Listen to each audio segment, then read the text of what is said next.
Alors, bonsoir à tous.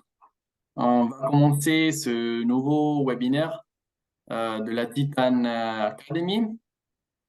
Je vous souhaite la bienvenue au nom de toute l'équipe Titan et je remercie déjà notre orateur, le docteur Prudentos, qui s'est à nouveau rendu disponible aujourd'hui pour partager son expérience de l'utilisation du système de l'électromyographie de surface Titan.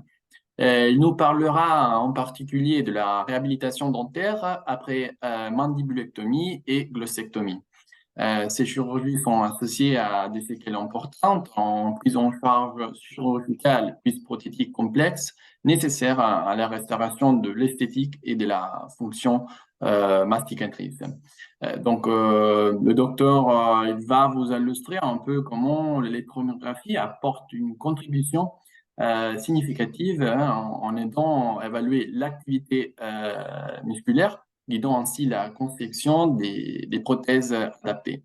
Avant de laisser la parole au docteur Prudentos, je vous rappelle que vous avez toujours la possibilité d'écrire vos questions dans le chat et à la fin du webinaire, le docteur y répondra. Je vais aussi à vous laisser l'adresse mail du docteur pour si vous voulez lui contacter en privé et aussi le mien pour quoi que ce soit. Toute l'équipe Titan est à disposition. Donc maintenant, je laisse la parole au docteur et je lui souhaite bonne chance. Merci. Merci, bonsoir à tout le monde. Merci Andrea et l'équipe Titan pour l'organisation de ce webinaire. Donc là, ça fait pas mal en tout cas de petites sessions qu'on fait maintenant ensemble.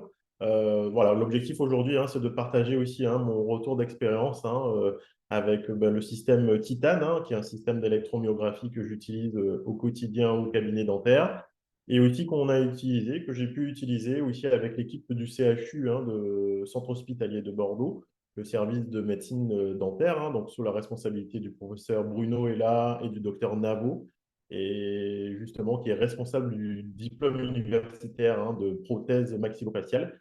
Et voilà, on a eu un cas clinique qu'on a eu la chance de publier. Donc, je vais pouvoir vous illustrer un petit peu l'utilisation du système Titan qu'on a pu faire dans le cadre un peu de cette étude-là.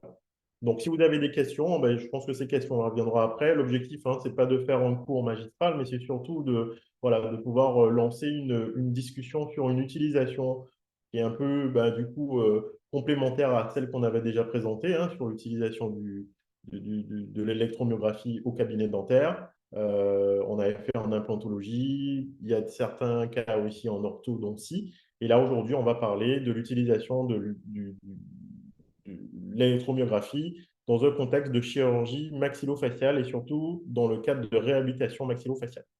Voilà, donc on a un petit diapositif que je vais lancer. Pour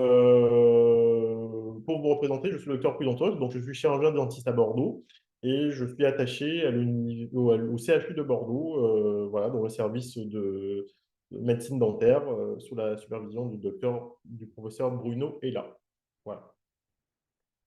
Alors, la réhabilitation après des chirurgies maxillofaciales, donc aujourd'hui on va parler essentiellement de mandibulectomie et de glossectomie, c'est toujours un défi qui est très important parce que du coup ces chirurgies qui sont très lourdes et très invasives représentent on va dire, ont un impact significatif sur l'esthétique et la qualité de vie des patients. Donc on a plusieurs causes possibles de ce grosse chirurgie. On va citer principalement des causes un peu congénitales, traumatiques, mais aussi cancéreuses. Mais dans ces cas-là, du coup, le chirurgien est obligé d'intervenir avec une intervention qui est très invasive, qui est une intervention où on va soit couper, casser la mandibule et enlever une partie de cette os-là, et aussi des interventions du même type au niveau de la langue. Donc tout ça, ça fait une chirurgie qui est très lourde, avec beaucoup de conséquences, des conséquences qui sont esthétiques, qui sont aussi prothétiques, parce que du coup, faire de la prothèse sur ce type d'intervention est très difficile. Et tout ça, ça gêne aussi beaucoup le patient dans sa fonction de tous les jours, parce qu'il va être très embêté pour l'ouverture buccale, la mastication et un certain nombre de fonctions qui sont vitales, type du coup la déglutition, la parole, etc. Donc aujourd'hui, hein, donc on va présenter l'utilisation de l'électromyographie de surface, le système Titan tel que j'ai utilisé, pour justement évaluer l'activité musculaire qui va nous guider dans la conception de prothèses adaptées pour ces patients qui ont subi ce type d'intervention. Donc, juste pour décrire un petit peu ce que c'est une mandibulectomie, hein, donc on vient intervenir au niveau de la mâchoire, donc on vient couper une partie hein, donc de l'organe de l'os qui est lésé, après des tumeurs hein, par exemple, donc on va enlever une partie, et tout ça va être reconstitué avec effectivement de grosses interventions.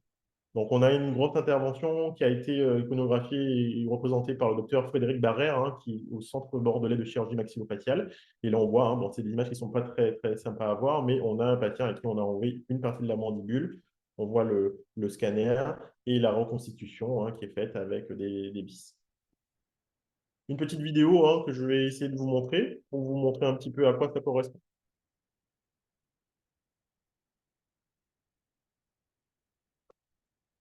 Virtual surgical planning and computer-assisted design procedures are performed prior to surgery. From CT scan, the surgeon obtains 3D virtual models of the maxillofacial skeleton and the fibula. The virtual surgical simulation of mandibular resection and reconstruction is performed. The planned surgery is used to design and manufacture customized surgical cutting guides for the mandible and fibula flap.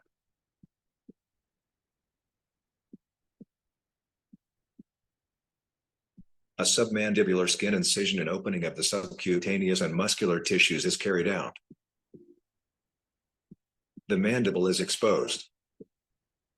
The cutting guides are positioned as preoperatively planned. With the aid of the MT420 Plus insert, a linear osteotomy is performed until a clear reduction in resistance is felt, indicating that a full-thickness osteotomy is completed, and the insert has contacted the lingual periosteum. This procedure is repeated at the second osteotomy site.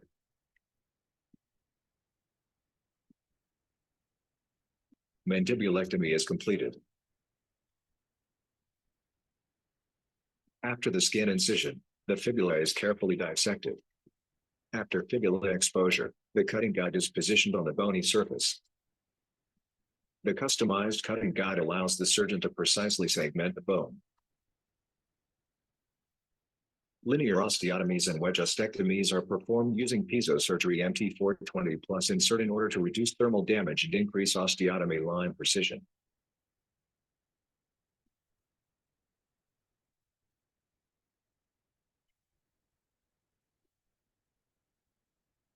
The segmented fibula flap is fixed to the mandible using a reconstructive titanium plate.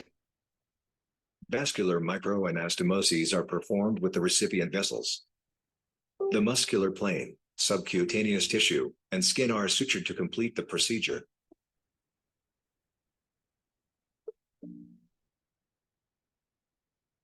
Donc voilà, cette intervention, on appelle ça une fibula flap, hein. Donc globalement, on va utiliser l'os du péroné hein, pour pouvoir reconstituer la mandibule du patient. Donc on a un certain nombre de logiciels hein, qui sont utilisés par nos confrères maxillo hein, et les techniciens aussi en réhabilitation osseuse, en tout cas reconstruction osseuse. On a un certain nombre de logiciels qui nous permettent de faire la reconstitution hein, donc, des zones qui sont en tout cas à reconstituer. On a un peu la même chose comme type d'intervention aussi pour des chirurgies de la langue, hein, donc les glossectomies qui peuvent être partielles. Là, on est dans un cas où on a eu un carcinome sur lequel on a eu une exérèse d'une partie de la langue avec des sutures hein, une fois que la exérèse a été faite.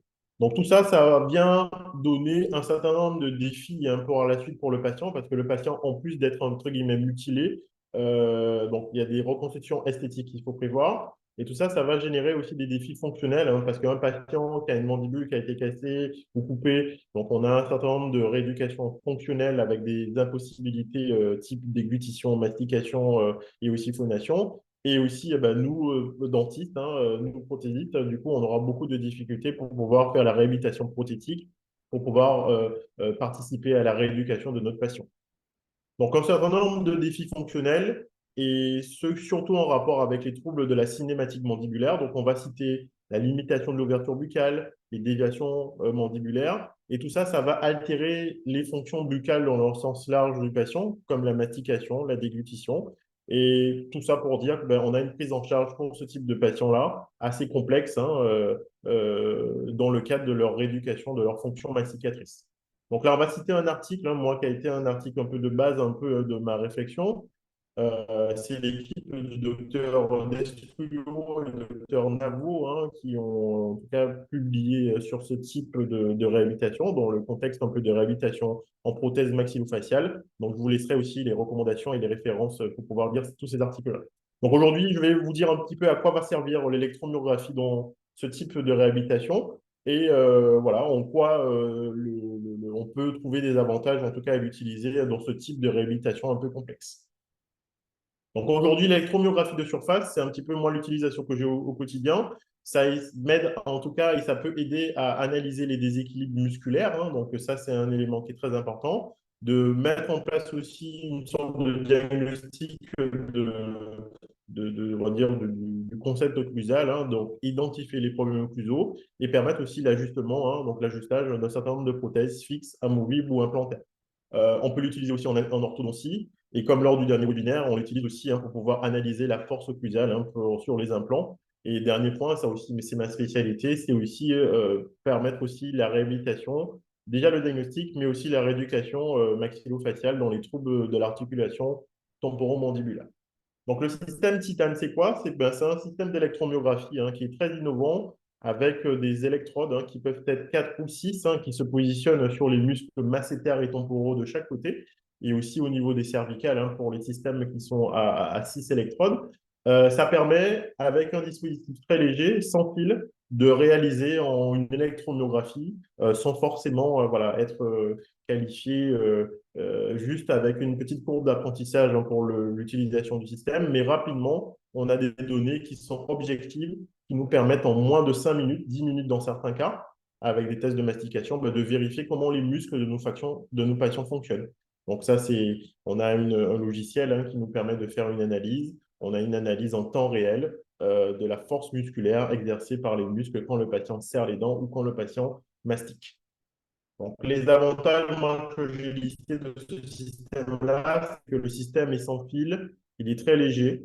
L'examen se réalise en 5-10 minutes, hein, donc ça, c'est une notion qui est très importante. On est très, très pris pour avoir nos examens au cabinet dentaire, mais c'est vrai que c'est un examen qui n'est pas chronophage. Et on a aussi la possibilité d'avoir un rapport, hein, tel que je vous l'ai montré ici, qui est quand même assez facile et très lisible à interpréter. Donc aujourd'hui, on va mettre en évidence deux études, hein, donc des études qui sont réalisées justement par l'équipe du docteur Destruo et docteur Navo, hein, donc de l'hôpital du CHU, hein, de Bordeaux, sur l'utilisation de l'apport de l'électromyographie en prothèse maxillofaciale, donc on va dire PMF, avec un protocole d'analyse d'activité neuromusculaire, donc avec l'utilisation de l'EMG. Donc, généralement, on utilise l'EMG en prothèse maxillofaciale à plusieurs stades, hein, donc de l'intervention. On peut le faire en pré-diagnostic, mais on le fait aussi du coup au moment, hein, donc de la conception, hein, du schéma prothétique, et aussi après lors des phases d'essayage et aussi dans la phase de suivi. L'objectif, hein, c'est que l'électromyographie puisse apporter des données qualitatives et aussi surtout quantitatives, hein, de l'efficacité masticatoire qui va être retrouvée par le patient qui a subi ce type d'intervention-là. On va dire aujourd'hui que l'électromyographie va contribuer à la rééducation fonctionnelle de notre patient. Donc, quand on dit fonction, on va aussi beaucoup penser aux muscles et savoir comment les muscles, du coup, se rééduquent après une intervention de ce type-là. Donc, aujourd'hui, on va décrire le protocole MAC, le protocole MAC2, hein. Donc, c'est un protocole d'activité musculaire qui a été suggéré, hein, par l'équipe de Dr Destruo, Dr Navo, c'est se dire que du coup, on va faire toute une série d'examens musculaires pour vérifier que la réhabilitation du patient d'un point de vue musculaire se fait dans des conditions optimales. Donc, ça va passer par 6 étapes diagnostiques avec 3 enregistrements mandibulaires, musculaires, et aussi 3 enregistrements dans la cinématique mandibulaire. Donc là, on parle plutôt d'un système type du motion tracking. Hein. Donc, on a des systèmes type Zebris, Mojo, etc., qui permettent aussi d'enregistrer la cinématique mandibulaire. Et l'objectif, c'est de faire un peu la synthèse de tout ça, c'est de savoir comment la mandibule bouge, comment le patient fonctionne d'un point de vue cinématique mandibulaire, et surtout aussi enregistrer, et ça c'est le plus important, l'activité musculaire qui est en rapport avec ça. La deuxième étude, hein, donc là aussi je vais vous passer les références de ces études-là, c'est une étude aussi qu'on a faite avec le docteur Navo et l'équipe du CHU de Bordeaux, qui était aussi l'utilisation de ce protocole musculaire, de mesure d'activité musculaire, donc on a appelé MAC2, et l'utilisation de l'électromyographie dans le cadre d'une glossectomie. Patient à qui on a dû intervenir pour une intervention, hein, au niveau de la langue et à qui on a fait des tests, hein, pour vérifier comment sa rééducation se passe avec la réhabilitation prothétique déjà pour commencer et surtout avec la rééducation maxillofaciale qui suit. Donc, c'est exactement le même protocole avec un certain nombre d'exercices d'examen par l'électromyographie musculaire et qui sont suivis par des examens de cinétique mandibulaire. Donc, le protocole MAC est décrit comme ça. Donc, avec l'utilisation du titane, hein, on va faire 1, 2, 3 examens qui nous permettent de vérifier l'activité musculaire. Et ces examens-là, on va les faire en pré-prothétique pendant la phase de pré ou per-prothétique, c'est-à-dire pour vérifier que le patient est bien adapté à sa prothèse. Donc, ça rejoint un peu sur l'avantage d'utiliser l'électromyographie pour vérifier que le patient est correctement réhabilité d'un point de vue musculaire. On a un feedback qui est très important grâce à l'électromyographie et on l'utilise aussi après le jour de la livraison de la prothèse pour vérifier qu'elle soit bien équilibrée et surtout, hein, lors du suivi de cette réhabilitation-là, tous les 3 mois, tous les 6 mois dans certains cas. Donc, le titane donc, a cet avantage, hein, de pouvoir être facile à être utilisé.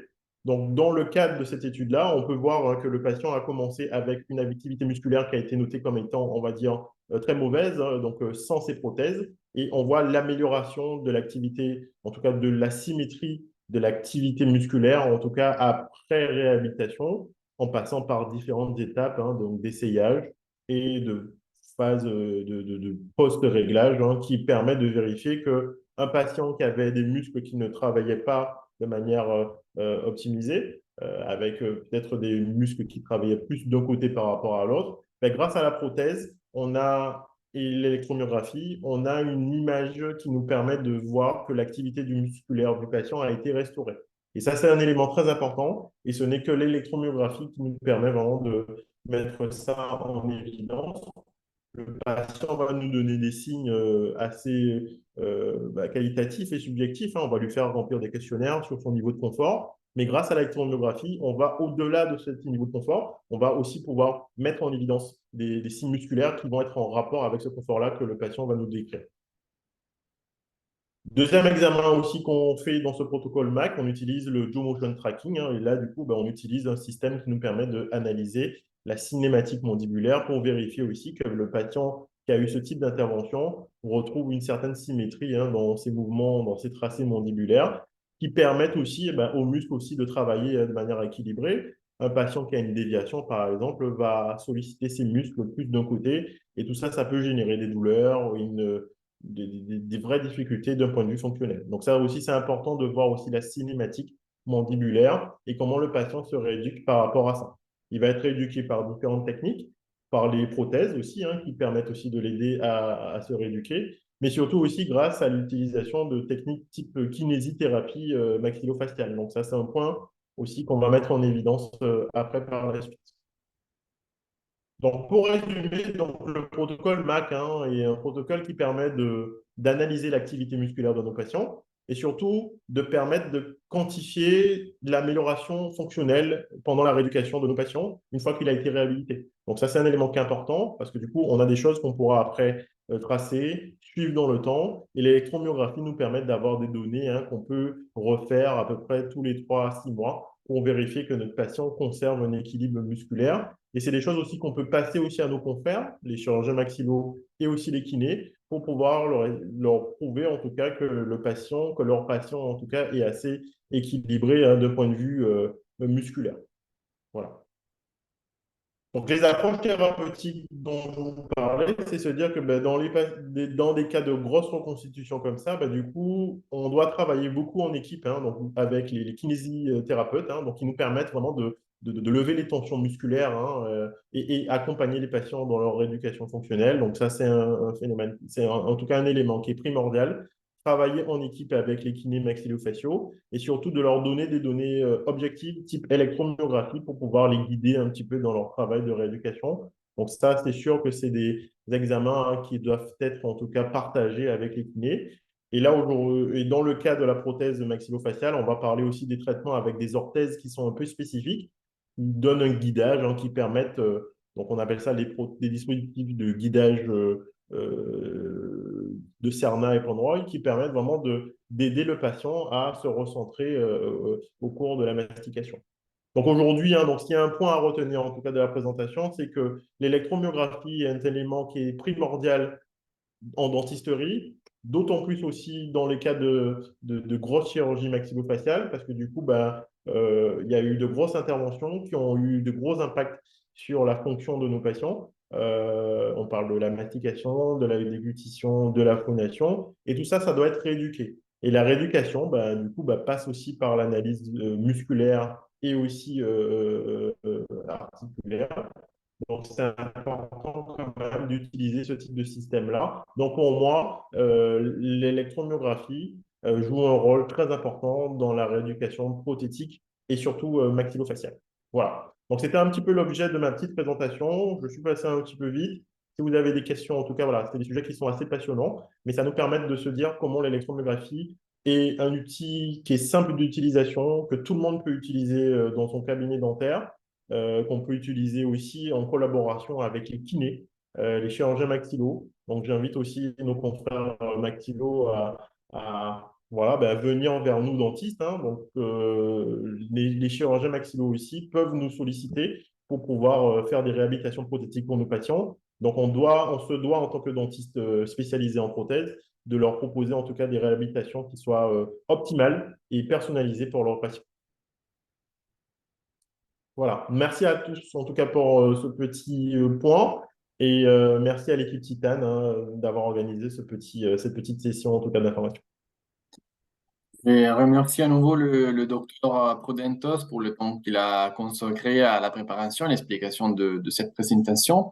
Et je vous félicite, hein, d'avoir publié les articles et d'avoir partagé avec nous le protocole MAC2. Donc maintenant, je vous donne quelques minutes pour écrire vos questions au docteur Prudentos à l'EFA. En tout cas, je vous ai écrit la mienne et celle-là du docteur dans le cas. Donc, éventuellement, hein, si vous voulez nous contacter, n'hésitez pas, on est à disposition pour quoi que ce soit. Et je vous rappelle que tous les webinaires sont enregistrés, donc vous pourriez le revoir ultérieurement sur notre chaîne YouTube. Alors. Même si vous avez des questions, hein, un peu plus générales sur l'électronographie, on peut vous donner des Oui, réponses sur voilà. les paramètres, surtout pour quelqu'un qui commence à s'approcher pour la première fois de l'électromyographie. Donc, Titan, c'est un système, effectivement, comme le docteur Prudentos nous a dit, simple, mais il y a quand même certains paramètres qu'il faut intégrer et surtout comprendre avant de faire certains choix thérapeutiques. Oui, tout simplement, hein, pour se dire que ce système est facile d'utilisation, en tout cas pour des bilans, en tout cas d'analyse, hein, de nos prothèses dentaires. Et ça peut être utilisé. Bon, là, on est sur une description un peu complexe, hein, donc de l'utilisation de l'électromyographie. Mais l'électromyographie, moi, aujourd'hui, voilà, l'utilisation au quotidien, c'est de pouvoir optimiser le réglage, le paramétrage de mes prothèses. Donc ça, c'est un petit peu l'utilisation au quotidien qu'on a.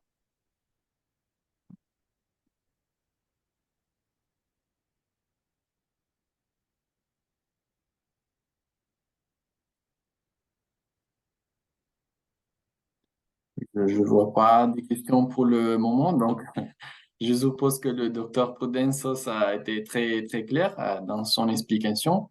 Je vous répète, vous avez notre adresse email, n'hésitez pas pour quoi que ce soit à nous contacter. À ce point, moi, je remercie tous les participants et je vous souhaite une bonne soirée. Merci Merci. encore, docteur. Au revoir. Au revoir.